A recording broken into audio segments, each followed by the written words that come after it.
रामकृष्ण हरी. बघा, एक मांजर आणि उंदीर असतो. तर उंदराची आणि मांजराची किती दुश्मनी असती माहिती आहे ना सगळ्यांना. तर ते मांजर रोज ते बिळापाशी जाऊन बसायची उंदराच्या. आणि मग उंदराला वाटलं की ही माझा पिछा करती रोजची रोज, म्हणून शिने बिचारं घाबरून बाहेर यायचंच नाही आहे.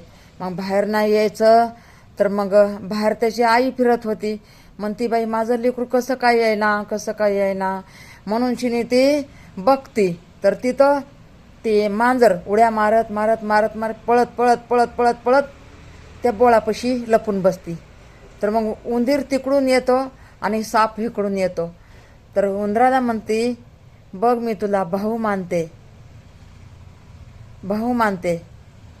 आपलं सापळा म्हणती, मी भाऊ मानते तुला. जर बहिणीची लेकराची रक्षा करायची असली तर तुला हेच वेळ आहे, तू बहिणीच्या लेकराची रक्षा कर. आणि मग धावत धावत साप येतो आणि पुढं आडवा येऊन मांजरीला झाप मारतो. बघा, जनावर जी माणसापेक्षा जास्त ज्ञानी आहे, तर माणसं आहेत का हो एवढं ज्ञानी? माणसं म्हणतात, संकटमध्ये पडीस ना तूच पड बाई, आम्ही नाही पडणार. रामकृष्ण हरी. असं असतो माणसाचं. बघा, कुत्रे मांजरं बरे आपल्यापेक्षा. रामकृष्ण हरी. संकटमध्ये हे बघा, गरीब असू द्या मोठा असू द्या, नक्कीच साथ द्यायची. तेच आपलं पुण्य म्हणायला पाहिजे.